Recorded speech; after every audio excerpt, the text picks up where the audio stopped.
17 yıl yaşayıp iz koydu dünyaya.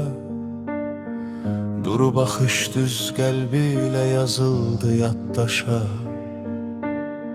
Yaşından büyük kişiydi her bakışında.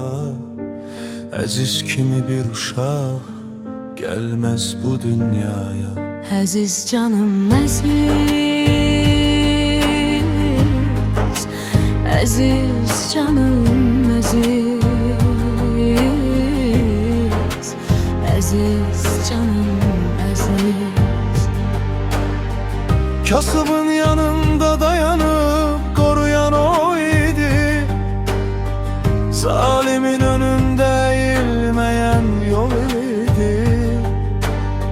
Hiç kes görmeyip onun gözünde korkunu, mertliği, dürüstlüğü Allah'tan verilen ruh idi. Aziz canım aziz,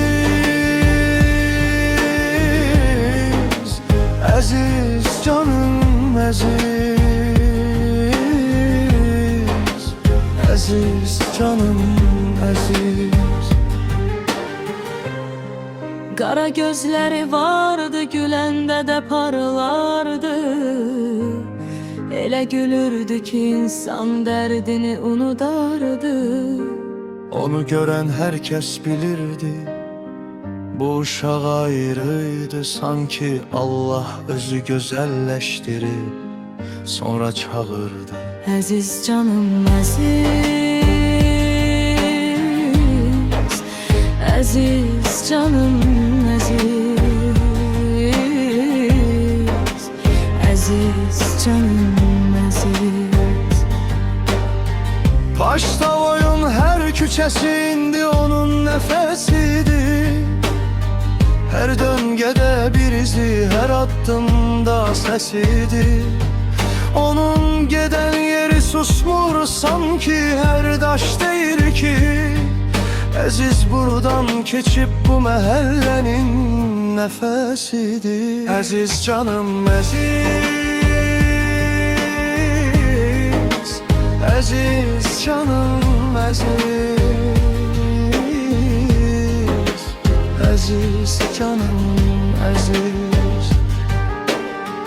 İnsanlara kömək eləmək onun seçtiği yol idi. Dünyanı değişmək qəlbinin en büyük arzusuydu.